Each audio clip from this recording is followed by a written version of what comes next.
Hi guys, welcome back to 20 Resort. இந்த வீடியோவில் நம்ம என்ன பார்க்க போகிறோம்னா லேப்டாப் எப்படி ஸ்பீடாக இருக்கிற புது லேப்டாப் வாங்கினீங்கன்னா அது செம ஸ்பீடாக இருக்கும். போக பார்த்தீங்கன்னா அது வந்து ஸ்லோவாகிட்டே இருக்கும். அதுக்கு வந்து நம்ம வந்து ப்ராப்பராக மெயின்டைன் பண்ணாங்கன்னா இதில் வந்து ஒரு 12 ட்ரிக்ஸ் சொல்கிறேன். அதை ஃபாலோ பண்ணிங்கன்னா உங்கள் லேப்டாப் வந்து பழைய மாதிரி ஸ்பீடாக ஆகிடும். அதுக்கு முன்னாடி நம்ம சேனலுக்கு சப்ஸ்கிரைப் பண்ணாமல் இருந்தீங்கன்னா சப்ஸ்கிரைப் பண்ணிடுங்க. இப்போ வந்து நம்ம வீடியோக்கு போவோம். அந்த 12 ட்ரிக்ஸில் வந்து ஃபஸ்ட் ட்ரிக்ஸ் இப்போ சொல்கிறேன் வந்து delete unnecessary files. கம்ப்யூட்டர் வந்து நிறைய unnecessary ஃபைல் இருக்கும். அதை எப்படி delete பண்ணோம்னா அது வந்து லேப்டாப் ஸ்பீட் ஆகணும். அதுக்கு வந்து ஸ்டார்ட்டில் போயிட்டு லெஃப்ட் கிளிக் பண்ணுங்கள். அதில் ரன்னு இருக்கா, ரன்னை கிளிக் பண்ணுங்கள். இதில் வந்து டெம்ப்னு டைப் பண்ணுங்கள், TEMP டெம்ப். ஓகே, இதில் வந்து தேவையில்லாத ஃபைல் தான் இருக்க எல்லாமே. Ctrl+Alt+Shift delete கொடுத்தீங்கன்னா பர்மனெண்ட்டாக delete ஆகிடும். இதுக்கு போகாது. கண்டினியூ கொடுங்க. ஓகே, இந்த மாதிரி கிடக்கிற ஃபைலுக்கு ஸ்கிப் பண்ணிடுங்க. இந்த மாதிரி கேட்டால் ஏன்னா பேக்ரவுண்டில் இப்போ ரன் ஆகியிருக்கனால அதை வந்து கேட்கும், அதனால் ஸ்கிப் பண்ணிடுங்க. திருப்பி இது மாதிரி 3 டைப் ஆஃப் ஜங்க் இருக்கும். இது ஒன்று கிளிக் பண்ணியாச்சு. நெக்ஸ்ட்டு திருப்பி அதே மாதிரி போயிட்டு லெஃப்ட் கிளிக் பண்ணுங்கள், திருப்பி ரன் பண்ணுங்கள். இப்போ வந்து டெம்ப்புக்கு முன்னாடி பர்சன்டேஜ் டெம்ப் இருக்கும், அது மாதிரி கிளிக் பண்ணுங்கள்.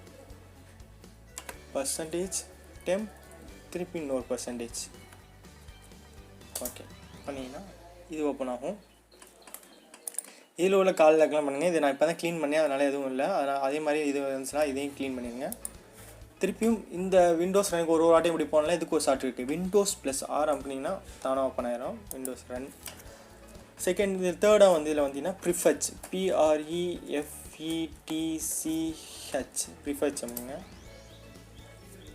இதில் நிறையா ஃபைல் இருக்குது. இதையும் Ctrl+Alt+Shift delete பண்ணிடுங்க. 122 ஐட்டம் இருக்குது. இந்த மாதிரி வராது, எப்போவுமே ஸ்கிப் பண்ணிடுங்க. ஓகே, இது மாதிரி பண்ணிடலாம். பண்ணி ஜங்க்லாம் க்ளீன் ஆயிரும். லேப்டாப்போட ஸ்பீடு வந்து இன்க்ரீஸ் ஆகும். இது வந்து நம்ம ஃபஸ்ட் டிப்ஸ்.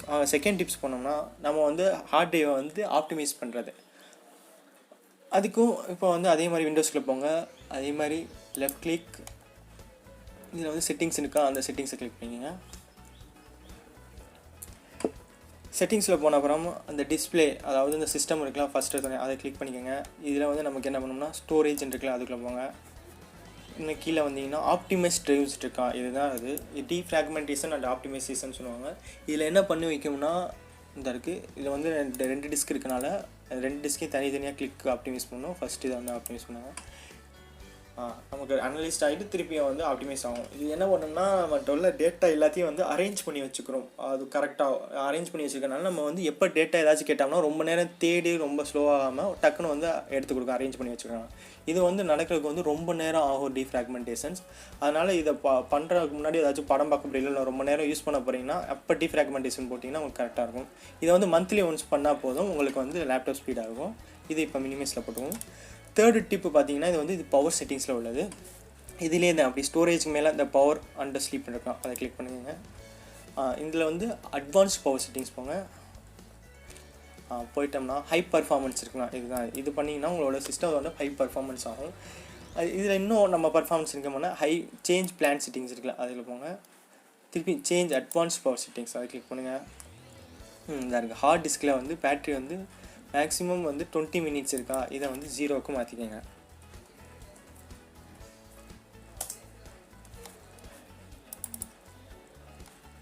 ஜீரோக்கு மாற்றிங்க. இதையும் 0க்கு மாற்றிக்கோங்க. ஓகே, இதோட முடிஞ்சிச்சு.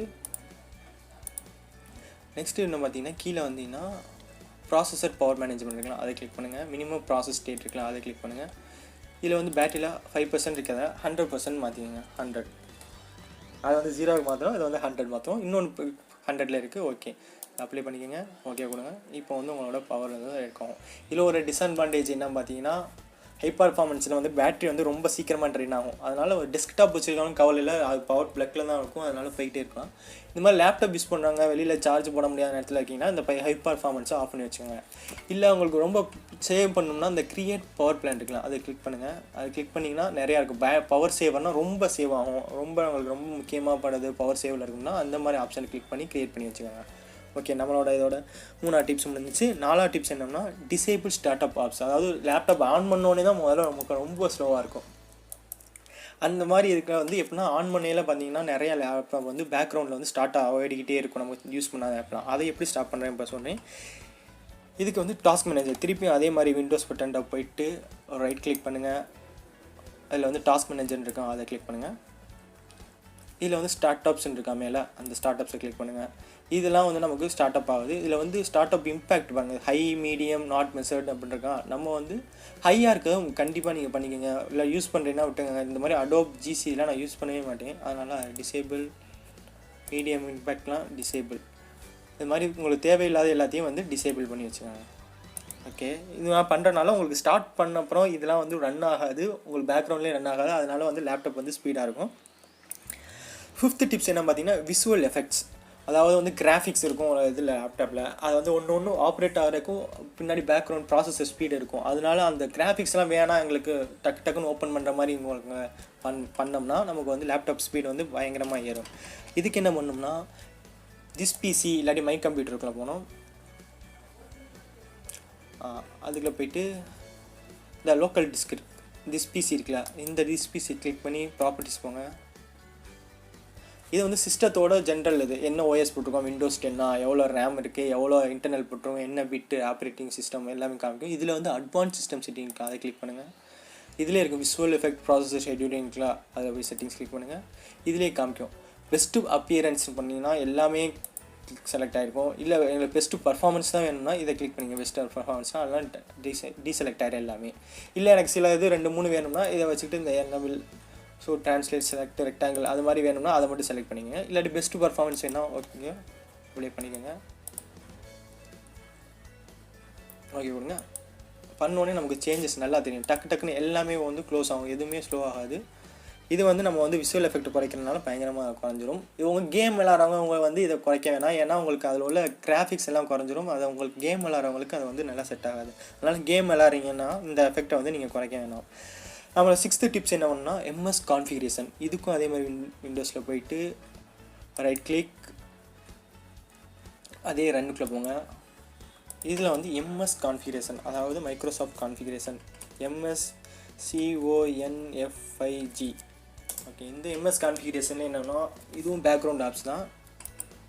இந்த இதெல்லாம் வந்து ரன் ஆகிருக்கும். இதெல்லாம் எனக்கு வேணாம். இதில் முக்கியமாக என்ன சொல்கிறோம்னா, ஹைட் ஆல் மைக்ரோசாஃப்ட் சர்வீஸ். இது வந்து விண்டோஸுக்குள்ளது, இதை கண்டிப்பாக ஹைட் பண்ணிடுங்க. இதை உள்ள ஏதாச்சும் நம்ம டிசேபிள் பண்ணிட்டோம்னா நம்மளோட விண்டோஸில் வந்து ஏதாச்சும் பிரச்சனை வரும், நார்மலாக ஆப்ரேட் ஆகாது. ஆனால் அதை கிளிக் பண்ணிவிட்டு உங்களுக்கு எது வேணாமோ அதெல்லாம் டிசேபிள் பண்ணிக்கோங்க.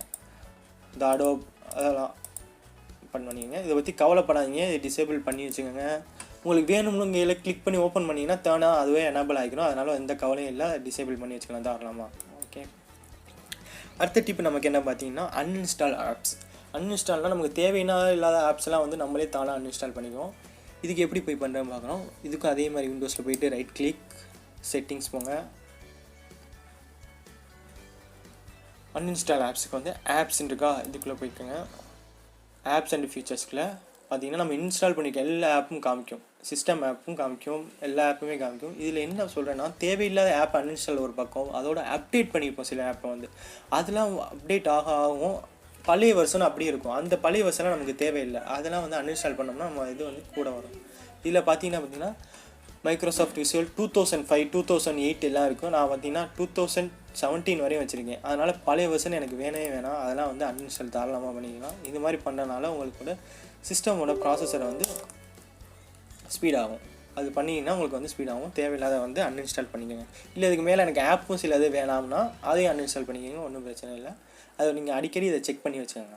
ஓகே, அப்டேட் போட்டிங்கன்னா இந்த மாதிரி விஷயத்தை வந்து செக் பண்ணிக்கோங்க. டிப் நம்பர் 8 பார்த்தீங்கன்னா, டிஸ்க் க்ளீனப். அதாவது நம்ம வந்து ஹார்ட் டிஸ்க்கை வந்து நான் 2ஆக பிரிச்சிருந்தேன் ஏற்கனவே பார்த்த மாதிரி. இதில் வந்து டிஸ்க்கு எப்படி க்ளீன் பண்ணுறது, தேவையில்லாத ஜங்க் எப்படி க்ளீன் பண்ணுற மாதிரியும்.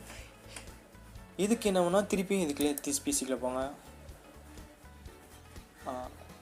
திஸ் பிசி போங்க. இல்லாட்டி மை கம்ப்யூட்டர்னு இருக்கும் பழைய இதில். இதை வந்து நம்ம லோக்கல் டிஸ்க் சி இருக்கா, அதை வந்து திரும்பி ரைட் கிளிக் பண்ணிக்கோங்க. அதில் போய்ட்டு ப்ராப்பர்ட்டிஸ் போங்க. ப்ராப்பர்ட்டிஸ் போனால் தானாகவே டிஸ்க் க்ளீனர் இருக்கா, அந்த டிஸ்க் க்ளீனரை வந்து கிளிக் பண்ணிக்கோங்க. அதுவாக ரன் பண்ணிட்டு உனக்கு வந்து 181 MB வந்து ஜங்க் ஃபைல், இது தேவையில்லாத அது. இதை வந்து நீங்கள் க்ளீன் பண்ணவா கேட்குது, கண்டிப்பாக க்ளீன் பண்ணிக்கோங்க. இதுக்கு மேலே இந்த directory, delivery, optimise, thumbnail, temporary file அதெல்லாம் கிடையாச்சு. இதை வந்து இருக்கட்டும். இல்லை உங்கள் டவுன்லோட்ஸில் 89 இருக்குது, அதெல்லாம் வேணாம்னா அது க்ளீன் பண்ணிக்கோங்க. மற்றபடி எனக்கு சொன்னீங்கன்னா இது அதுவாக செலக்ட் ஆகிறத வந்து க்ளீன் பண்ணிக்கிறது தான் பெஸ்ட்டு. அதுக்கு மேலே வேணால் நீங்கள் க்ளீன் பண்ணிக்கோங்க. க்ளீன் ஆகுது. ஓகே, இது வந்து தேவையில்லாத அன்னெசரி ஃபைல்ஸை வந்து க்ளீன் பண்ணிடும். ஓகே, அடுத்து என்ன பார்த்தீங்கன்னா முக்கியமானது ஒன்றுனா ஆன்டிவைரஸில் வந்து பேக்ரவுண்ட் ரியல் டைம் சீல்டுன்னு ஒன்று ஓடிக்கிருக்கும். அது வந்து ஒரு வாட்டியும் எதை ஓப்பன் பண்ணாலும் அது ஸ்கேன் பண்ணிக்கிட்டே இருக்கும், வைரஸ் இருக்கான்னு. அதை நிப்பாட்ட மூலமாக நம்ம இதை வந்து ஸ்பீடாக்கலாம். இதுக்கு வந்து இதை போய்க்கங்க, சர்ச் பண்ணுங்கள், ஆன்டிவைரஸ் சும்மா சர்ச் பண்ணுங்கள், வைரஸ் அண்ட் த்ரெட் ப்ரொடக்ஷன் இருக்கா, அதை கிளிக் பண்ணிங்க. நீங்கள் வந்து எக்ஸ்டர்னல் ஆன்டிவைரஸ் இல்லை விண்டோஸில் உள்ள எல்லாமே வெளில போட்டிருக்கீங்கன்னா கண்டிப்பாக இதை வந்து நீங்கள் டிசேபிள் பண்ணி வச்சுக்கலாம். நீங்கள் கவலையே பட தேவையில்லை. இல்லை போயிட்டு ஹோம் போங்க, இந்த இருக்குது, கிளிக் பண்ணிங்க வைரஸ் அண்ட் த்ரெட் ப்ரொடக்ஷன். இதில் வந்து virus and thread production settings இருக்குது, அதில் மேனேஜ் செட்டிங்ஸ் போய்ட்டு ரியல் டைம் ப்ரொடக்ஷன் இதுதான். நீங்கள் ஒன்று கிளிக் பண்ணுற எல்லாத்தையும் வந்து ஸ்கேன் பண்ணிக்கிட்டே இருக்கும். நீங்கள் ரன் பண்ணுறீங்களா, பணம் பார்க்குறீங்களா, எல்லாத்தையும் ஸ்கேன் பண்ணிட்டு தான் விடும். இதனால சிஸ்டம் வந்து ஸ்லோ ஆகும். இதை வந்து ஆஃப் பண்ணிக்கோங்க. க்ளவுட் ட்ரைவ் ப்ரொடக்ஷன்னா க்ளவுட், அதாவது நீங்கள் வந்து க்ளவுடில் வந்து ஏற்றி வச்சுக்கலாம். அந்த பாக்ஸோ இல்லை மைக்ரோசாஃப்ட் இதுலேயோ நீங்கள் வந்து ஏற்றி வைப்பீங்களா, அந்த கூகுள் ட்ரைவ் பண்ணுறாங்கன்னா அது வந்து செக் பண்ணி வைக்கும். இது வந்து நெட் கனெக்ஷன் பண்ணல யூஸ் பண்ணலைன்னா இதையும் ஆஃப் பண்ணி வச்சுக்கோங்க. இந்த ஆட்டோமேட்டிக் சாம்பிள் செலெக்ஷன் வேணால் கண்டிப்பாக ஆஃப் பண்ணுங்கள். நம்மள்ட்ட த்ரெட் இருந்தால் அதை வந்து செலக்ட் பண்ணும். இது வந்து நெட்டு கனெக்ட் பண்ணோன்னே அது பயங்கரமாக ஸ்லோ ஆகிக்கிறோம். அதனால் இது வேணாம். டேம்பர் ப்ரொடக்ஷன் வந்து ஆன்லேயே இருக்கட்டும். ஏதாச்சும் செக்யூரிட்டி ஃபீச்சர் வந்தால் இதுவே நமக்கு வந்து காமிச்சு கொடுக்கும். ஓகே, அதனால் இதை ஆஃப் பண்ணி வச்சுக்கிறதுனால எந்த பிரச்சனையும் வராது. நீங்கள் மட்டும் யூஸ் பண்ணிங்கன்னா அந்த பிரச்சனை இல்லை. வெளியில் ஒரு வேளை பென்ட்ரைவ் மாட்ட போகிறீங்கன்னா அப்போ மட்டும் ஸ்கேன் பண்ணிங்க, சும்மா கிளிக் பண்ணி ஸ்கேன் பண்ணுங்கள், அது போதும். இல்லை இன்டர்நெட் யூஸ் பண்ணிங்கன்னா இன்டர்நெட் செக்யூரிட்டி போட்டுக்கோங்க, அதுதான் பெஸ்ட் ஆப்ஷன். நெக்ஸ்ட்டு நம்ம டிப் நம்பர் 10 வந்து விண்டோஸ் செட்டிங்ஸ். விண்டோஸில் உள்ள பல செட்டிங்ஸை மாற்றினோம்னா நம்ம ஸ்பீடை வந்து இன்க்ரீஸ் பண்ணலாம். இதுக்கும் அதே தான். இதில் போய்ட்டு ரைட் கிளிக் பண்ணுங்கள், செட்டிங்ஸ் போங்க. செட்டிங்ஸில் போய்ட்டு இந்த ப்ரைவசின்னு இருக்கா, அதை கிளிக் பண்ணுங்கள். இந்த இருக்குது, எல்லாமே ஆனில் இருக்கும். தேவையில்லாத இதெல்லாம் நமக்கு இந்த ஆக்டிவிட்டி ஐடி இது வந்து நம்ம வந்து ப்ரைவசியை வந்து செக் பண்ணிக்கிட்டே இருப்பாங்க. நீங்கள் என்ன யூஸ் பண்ணுறீங்க, என்ன பண்ணுறீங்கன்னு. அதுக்கு கூட இது ஸ்பீச், அதாவது நம்ம எப்படி ஸ்பீச் ரெக்கக்னைஸ் கொர்னாட்டாக இருக்குல்ல, அது யூஸ் பண்ணுறதுக்கு அது வேணாம். இது யூஸ் பண்ணாட்டி இதெல்லாம் ஆஃப் பண்ணி வச்சுக்கோங்க. அதுக்கடுத்து டயக்னோஸ்டிக் அண்ட் ஃபீட்பேக்ன்றக்கா, இதை வந்து பேசிக் மட்டும் அனுப்புங்க. அதாவது ஃபுல்லாக நீங்கள் ஏதாச்சும் பிரச்சனைனா ஃபுல் டயக்னோஸ்டிக் கண்ட்ரோல் என்னன்னு பார்த்துட்டு அதை வந்து சப்மிட் பண்ண இருக்கும். ஏன்னா நீங்கள் பேசிக் மட்டும் பண்ணுங்கள், அது மட்டும் போதும். இது பண்ணால் மற்ற எல்லாமே ஆஃப் ஆயிரும். நெக்ஸ்ட்டு வந்து பார்த்திங்கன்னா லொக்கேஷன் முக்கியமாக பார்த்துங்க. லொக்கேஷன் வந்து பயங்கரமாக ஸ்லோ ஆகும். ஒரு ஆப்பை எடுக்கிறது லொக்கேஷன் ஆகும். அதனால் இதில் போய்ட்டு சேஞ்ச் கொடுத்துட்டு லொக்கேஷனை ஆஃப் பண்ணி வச்சுக்கோங்க. நெக்ஸ்ட்டு மைக்ரோ கேமரா வந்து ஆக்சஸ் டு கேமரா, அதை ஆஃப் பண்ணிக்கோங்க. அது ஆஃப் பண்ணால் கீழே உள்ள எல்லாமே வந்து ஆஃப் ஆயிரும். அதனால் ஒன்றும் பிரச்சனை இல்லை. இல்லை உங்களுக்கு சிலது வேணும்னா இதை ஆன் பண்ணிக்கோங்க. இந்த ஸ்கைப்பி அது மாதிரி யூஸ் பண்ணுறவங்களாம் வந்து அது தேவைப்படாது. அதனால் இந்த கேம் பார்க் வேணாம், இது வேணாம், எனக்கு கேமராவுக்கு மட்டும் வேணும்னா ஆன் பண்ணி வச்சுக்கோங்க. இல்லை ஸ்கைப் அது மாதிரி ஆன்லைன் கால் யூஸ் பண்ணுறவங்களுக்கு வந்து இதை ஆன் பண்ணி வச்சுக்கோங்க. இந்த ஆப்லாம் வந்து டெஸ்க்டாப்பில் கேமரா வந்து ஆக்சஸ் பண்ணாமல் கேட்குது. உங்களுக்கு வேணும்னா ஓகே பண்ணிக்கோங்க, இல்லாட்டி ஆஃப் பண்ணி வச்சுக்கோங்க. இதுவும் ஓகே. இது வந்து நம்ம கேமரா மைக்ரோஃபோன் நீங்கள் யூஸ் பண்ண மாட்டீங்க, கால் பண்ண மாட்டீங்க, அந்த மாதிரி இருந்ததுன்னா இதையும் ஆஃப் பண்ணி வச்சுருங்க. ஆக்சஸ் ஃபார் அதை கண்டிப்பாக ஃபுல்லாக ஆஃப் பண்ணி வச்சுக்கோங்க. அப்படி கீழே போனீங்கன்னா இந்த இமெயில் இது மாதிரி யூஸ் பண்ணிங்கன்னா உங்களுக்கு வேணும் அது அப்படியே இருக்கட்டும். இல்லை உங்களுக்கு வேணானே அதையும் ஆஃப் பண்ணி வச்சுருங்க. முக்கியமாக இந்த ரேடியோஸ்குள்ளே போய் இதை ஆஃப் பண்ணி வச்சுக்கோங்க. இது தேவையில்லாமல் வந்து அதிகமாக சார்ஜும் எடுக்கும், ப்ராசஸையும் ஸ்லோவாகும். நம்ம ரேடியோ எஃப்எம் அது மாதிரி இதுக்கான யூஸ் பண்ணுறது, ப்ராட்காஸ்ட் யூஸ் பண்ணுவோம். அதனால் இதையும் ஆஃப் பண்ணி வச்சுக்கோங்க. இப்போ பாருங்கள், முக்கியமாக இந்த பேக்ரவுண்ட் ஆப்ஸ் இருக்குல்ல, இதை போய் பாருங்கள். இவ்வளோ ஆப் வந்து பேக்ரவுண்டில் ரன் ஆகிட்டே இருக்கும். எப்போ வேணால் ஆன் ஆகும், ஸ்டார்ட் அப் ஆகும், பேக்ரவுண்டில் ஓடிக்கிட்டே இருக்கும். இதெல்லாம் உங்களுக்கு வேணாம்னா இதை ஆஃப் பண்ணி வச்சுருங்க. இல்லை எனக்கு சிலது மட்டும் முக்கியமாக இந்த அலாரம் கிளாக் வேணும், இந்த 3D வியர் வேணாம், கால்குலேட்டர் இருக்கட்டும், கேமரா வேணாம், எனக்கு இந்த கனெக்ட் கேம் பார் வேணாம், இந்த மியூசிக் நான் கேட்கவே மாட்டேன், நான் ஃபோனில் கேட்டுக்கிறேன், அது மாதிரினா இது மாதிரி மேப்ஸ் யூஸ் பண்ண மாட்டேன், இது மாதிரி இதுக்கெலாம் எல்லாத்தையும் ஆஃப் பண்ணி வச்சுக்கோங்க. உங்களுக்கு வேணாதுங்கிற எல்லாத்தையும் ஆஃப் பண்ணிடுங்க. ஓகே, இதனால நல்ல ஸ்பீடை வந்து பயங்கரமாக இன்க்ரீஸ் ஆகும் இந்த பேக்ரவுண்ட் நெட்வொர்க்னால. இதுக்கு மேலே பார்த்தீங்கன்னா சிஸ்டத்துக்குள்ளே போய்ட்டு நோட்டிஃபிகேஷன்ஸ் அண்ட் ஆக்ஷன் இருக்கலாம், அதை கிளிக் பண்ணுங்கள். இதை வந்து எப்போவுமே ஆஃப் பண்ணி வச்சுக்கோங்க. அதுதான் பெஸ்ட் ஆப்ஷன். இது வந்து இந்த எக்ஸ்டர்னல் டிஸ்பிளே கனெக்ட் பண்ணுறதோ இல்லை லாக்கில் இருக்கையிலோ வந்து நோட்டிஃபிகேஷன் காமிச்சிக்கிட்டே இருக்கும். இது வந்து அதையும் ப்ராசஸ் பண்ணுறதுனால ஸ்லோ ஆகும். இல்லை நீங்கள் ஏதாச்சும் ஆஃபீஸ் ஒர்க் பண்ணீங்க, அந்த நோட்டிஃபிகேஷன் வேணும்னா அப்போ மட்டும் என்ன ஆன் பண்ணி வச்சுக்கோங்க. அது மாதிரி அதை ஆன் பண்ணிவிட்டு எந்தெந்த ஆப்புக்கு வேணுமோ அதை மட்டும் செட் பண்ணி வச்சுக்கோங்க. மற்ற எல்லாத்தையும் ஆஃப் பண்ணி வச்சுக்கோங்க. இந்த டூல் கிட்டு, செக்யூரிட்டி மெயின்டெனன்ஸ் இருக்கட்டும், இந்த மைக்ரோசாஃப்ட் ஸ்டோர் யூஸ் பண்ண மாட்டேன் அதுக்கெலாம் இருந்துன்னா அதெல்லாம் ஆஃப் பண்ணி வச்சுக்கோங்க. ஓகே, இதுதான் அவ்வளோதான் நம்ம விண்டோஸ் செட்டிங்ஸ். இன்னொரு முக்கியமான செட்டிங்ஸ் அடுத்து பார்த்தீங்கன்னா திருப்பி Windows plus R Windows run open பண்ணிட்டு ரிஜிஸ்டர் செட்டிங்ஸ் REGEDIT ரிச் எடிட்னு இருக்கும். எஸ் கொடுங்க. இதில் போயிட்டீங்கன்னா இதில் வந்து நிறையா இருக்கும். ஒரு 5 இருக்கா, இதுக்குள்ளே கிளிக் பண்ணிட்டு ஃபஸ்ட்டு கரண்ட் யூசர்ஸ்குள்ளே போங்க. அதில் வந்து கண்ட்ரோல் பண்ண இருக்கா, அதுக்குள்ளே போங்க. இதுக்குள்ளே போனீங்கன்னா அதுக்கடுத்து வந்து மவுஸுக்கு போங்க. மவுஸ்க்குள்ளே போயிட்டு மவுஸ் ஹோவர் டைம்னு இருக்கும். இந்த 400 இருக்கலாம், இதை கிளிக் பண்ணிவிட்டு இந்த 400லேருந்து 10க்கு மாற்றிங்க. இது வந்து மவுஸோட ரெஸ்பான்ஸ் ஸ்பீடை வந்து இன்க்ரீஸ் பண்ணும். நெக்ஸ்ட்டு வந்து இங்கே டெஸ்க்டாப் இருக்கா, அதை கிளிக் பண்ணிவிட்டு இதில் 400 எங்கேயாச்சும் இருக்கா பாருங்கள் சைடில். இல்லாட்டி மெனு டிலேன்னு இருக்கும், மெனு ஷோ டிலேன்னு இருக்கா 400, இதை கிளிக் பண்ணி இதையும் 10க்கு மாற்றிங்க. மெனு ஷோ ஆகிறத எவ்வளோ நேரம் காமிக்கும் கேட்குது, 10 செகண்ட். அந்த ஸ்பீடாக வேணும் கேட்குறோம், 10ல் மாற்றிங்க. அவ்வளோதான் இதில் உள்ள செட்டிங்ஸ் முடிஞ்சிச்சு. நெக்ஸ்ட்டு பார்த்தீங்கன்னா லோக்கல் மிஷின் இருக்குல்ல, இதை கிளிக் பண்ணிக்கோங்க. அதுக்குள்ளே சாஃப்ட்வேருக்குள்ளே போங்க. சாஃப்ட்வேர்க்குள்ளே போனீங்கன்னா மைக்ரோசாஃப்ட்னு ஒன்று இருக்கும், மைக்ரோசாஃப்ட் இருக்குது, அதை கிளிக் பண்ணிங்க. மைக்ரோசாஃப்ட்டு கீழே போனீங்கன்னா விண்டோஸ் என்டின்னு ஒன்று இருக்கும், நீங்கள் பார்ப்போம். கீழே போயிட்டே இருங்க. விண்டோஸ் என்டி இருக்கா, அதை கிளிக் பண்ணுங்கள். கரண்ட் வெர்ஷன் இருக்கா, அதை கிளிக் பண்ணுங்க. அதில் மல்டிமீடியான்னு இருக்கும், அதை கிளிக் பண்ணுங்கள். மல்டிமீடியாவில் போனால் சிஸ்டம் ப்ரொஃபைல் இருக்கா, அதை கிளிக் பண்ணுங்கள். அதில் போனீங்கன்னா சிஸ்டம் ரெஸ்பான்சிவ்னஸ் இருக்கும், அதை கிளிக் பண்ணிங்கன்னா 14 இருக்கா, அதை டெலீட் பண்ணிவிட்டு 0ன்னு மாற்றிக்கோங்க. அதை வந்து ஹெக்ஸாடெசிமல் இருக்கா, ஒரு வாட்டி செக் பண்ணிட்டு ஓகே கொடுத்தாங்க. நெக்ஸ்ட் அந்த டாஸ்க் இருக்குல்ல, டாஸ்க்குள்ளே போனீங்கன்னா கேம்ஸ்னு ஒன்று இருக்கும், கேம்ஸ்குள்ளே போங்க. அதில் போனீங்கன்னா ஜிபி ப்ரியாரிட்டி, அதை கிளிக் பண்ணி பாருங்கள். அதோட வேல்யூ இன்னும் 8 இருக்கா, 8 இருந்தால் அப்படி இருக்கட்டும், ஓகே கொடுத்துருங்க. நெக்ஸ்ட் வந்து ப்ரியாரிட்டி போங்க. அதுக்குள்ளே போனீங்கன்னா 2 இருக்குது, 2 வந்து அதை மாற்றிட்டு 6ஆக மாற்றிக்கோங்க. அது ஹெக்ஸாடெசிமல் இருக்கான்னு பார்த்துக்கோங்க, ஓகே கொடுத்துருங்க. ஓகே, இதுதான் வந்து ரெஜிஸ்டரில் உள்ளது. இது வந்து நம்ம வந்து ரெஸ்பான்சிவ் ஸ்பீடு, நம்ம என்னென்ன யூஸ் பண்ணுறோமோ அதோட ஸ்பீடை வந்து இன்க்ரீஸ் பண்ணுறதுக்காண்டி யூஸ் பண்ணுறது தான் வந்து இந்த ரிஜிஸ்டர் எடிட். அடுத்து பார்த்திங்கன்னா கேமோட செட்டிங்ஸ் எப்படி மாற்றுறது தான் நம்மளோட கடைசி டிப்ஸு. இது வந்து கேம் விளாட்றவங்களுக்கு வந்து இது வந்து அவ்வளோ யூஸ் பண்ணாங்க, அவங்க வந்து இந்த ஆப்ஷனை வந்து யூஸ் பண்ண வேணாம். நான் கேமே விளாட மாட்டேன், மற்ற ஒர்க்கு தான் வச்சுருப்பேன்னு சொன்னவங்க இது தாராளமாக யூஸ் பண்ணிக்கலாம். இதுவும் போகும்போல் அதுக்கே மாதிரி விண்டோஸில் போயிட்டு கிளிக் பண்ணி செட்டிங்ஸ் போயிட்டு செட்டிங்ஸில் கேமிங்னு ஒரு ஆப்ஷனே இருக்கும், கேமிங்கில் போங்க. அதில் வந்து கேம் இருக்கா, அதில் வந்து ஃபஸ்ட்டு இதெல்லாம் ஆஃப் பண்ணி வச்சுக்கோங்க. இது வந்து கேம் விளாட்றவங்க தான். இது வந்து எப்படின்னா கேப்சர்ஸுங்கிற வந்து என்னன்னா கேம் விளாண்டுக்கிட்டே கேப்சர் பண்ணுறதுக்கு, வீடியோ வந்து ரெக்கார்ட் பண்ணுறதுக்கு தான் கேப்சர்ஸ். இதையும் இருந்துச்சுன்னா ஆஃப் பண்ணி வச்சுக்கோங்க. செகண்ட் ப்ராட்காஸ்டிங், இது வந்து எப்படின்னா ஆன்லைன்லேயே கேம் விளாண்டு அப்படியே ஸ்ட்ரீம் பண்ணுவாங்களா அவங்களுக்கு. இது வந்து கேம் மோடை வந்து ஆஃப் பண்ணி வச்சுக்கோங்க. கேம் விளாடையில வேணால் ஆன் பண்ணி வச்சுக்கோங்க, மற்ற நேரம் ஆஃப் பண்ணி வச்சுக்கோங்க. இது வந்து கொஞ்சம் ஸ்பீட் ஆகும். அவ்வளோதான் கைஸ், நம்ம டிப்ஸும் எல்லாம் முடிஞ்சிருச்சு. இதுக்கு மேலே பார்த்தீங்கன்னா உங்களுக்கு வந்து ஜென்ரல் டிப்ஸு சொல்கிறேன், அது வந்து ஃபாலோ பண்ணிக்கங்க அடிக்கடி. இது வந்து உங்களுக்கு எப்போவுமே யூஸ்ஃபுல்லாக இருக்குது, எந்த சிஸ்டமாக இருந்தாலும். முக்கியமான சொல்கிறேன்னா ரீசைக்ளிங் பின் இருக்கா, அந்த ரீசைக்ளிங் பின் பண்ணிக்கோங்க. இதை வந்து அடிக்கடி க்ளீன் பண்ணி வச்சுக்கோங்க. எம்டி ரீசைக்ளிங் பின் இருக்கா, அதை வந்து அடிக்கடி க்ளீன் பண்ணி வச்சுக்கோங்க. ஜங்க்குன்னா இல்லை டிலீட் பண்ணையில் ஷிஃப்ட் டிலீட் கொடுத்தீங்கன்னா பர்மனெண்ட் டிலீட் ஆகிடும்.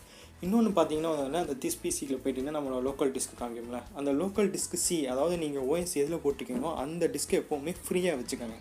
அதிகமாக ஸ்பேஸ் விட்டுக்காங்க. ஏன்னா புதுசாக ஏதாச்சும் சாஃப்ட்வேர் இன்ஸ்டால் பண்ணால் எல்லாமே வந்து இதில் தான் இன்ஸ்டால் ஆகும். அதனால் இதுக்கு வந்து ஸ்பேஸ் அதிகமாக தேவைப்படும். இது ஸ்பேஸ் கம்மியான ஏதாச்சும் காப்பி பண்ணி டெஸ்க்டாப்பில் போட்டிங்கன்னா ஸ்பேஸ் கூடிக்கிட்டே இருக்கும். அதனால் டெஸ்க்டாப்பில் எதாவது போகிறனாலும் கம்மி பண்ணிக்கோங்க. இது மாதிரி யூஸ் பண்ணிங்கன்னா உங்களுக்கு வந்து ஸ்பீடு வந்து இன்க்ரீஸ் ஆகும். நீங்கள் அதிகமாக ஃபைல் சேர்க்க வந்து உங்களோட சேர்ந்து ஸ்லோ ஆகும். அது மாதிரி 2 பார்ட்டிஷனாக பிரிச்சுங்க மேக்ஸிமம். ஏன்னா ஒரு பார்ட்டிஷன் பிரிச்சிங்கன்னா மற்ற ஃபைலுக்காண்டி பார்ட்டிஷன்லேருந்து பாதி இது அதுவே எடுத்துக்கணும், சிஸ்டமே எடுத்துக்கணும். எப்படி பென்ட்ரைவ் வாங்கினா 32 வாங்கினா ஃபுல்லாக எல்லாம் பாதி இருக்கா, அது மாதிரி நீங்கள் டிஸ்க் அதிகமாக பிரிக்க நீங்கள் யூஸ் பண்ண முடியாமல் நிறையா வந்து ஸ்டோரேஜ் வந்து வீணாக போயிடும். அதனால் மேக்ஸிமம் 2 பிரிச்சுங்க, இல்லாட்டி 3 பிரிச்சுக்கோங்க. லோக்கல் டிஸ்க்கு வந்து எப்போவுமே அதிகமாக வச்சுக்கோங்க. இதுதான் கைஸ் நம்ம டிப்ஸு. இந்த வீடியோ பிடிச்சிருந்துச்சுன்னா உங்களுக்கு லைக் பண்ணுங்கள், ஷேர் பண்ணுங்கள், மறக்காமல் சப்ஸ்கிரைப் பண்ணுங்கள். அதுக்கடுத்து உங்களுக்கு ஏதாச்சும் வீடியோ இது மாதிரி ரிலேட்டடாக வேணும்னா அது கமெண்ட்டில் போடுங்க, அந்த வீடியோ உங்களுக்கு ரெடி பண்ணி தரேன். நம்ம வந்து அடுத்த வீடியோ என்னன்னா ஷார்ட்கட்ஸ் நம்ம வந்து பொதுவாக யூஸ் பண்ணிக்கிட்டே இருப்போம். அது வந்து பொதுவான ஷார்ட்கட் எப்படி நம்ம பிசிக்குள்ளே போகிறது, விண்டோஸ் ரன் எப்படி யூஸ் பண்ணுறது, எப்படி திடீர்னு நேம் மாற்றுறது, எப்படி செக் பண்ணுறது, இந்த மாதிரி இதுக்குள்ளே ஷார்ட்கட்ஸ் அடுத்த வீடியோலாம் இருக்குது. இது மேலும் மேலும் போடுறதுக்கு நீங்கள் சப்ஸ்கிரைப் பண்ணுங்கள், அது கொஞ்சம் நம்ம உதவியாக இருக்கும். தேங்க்யூ.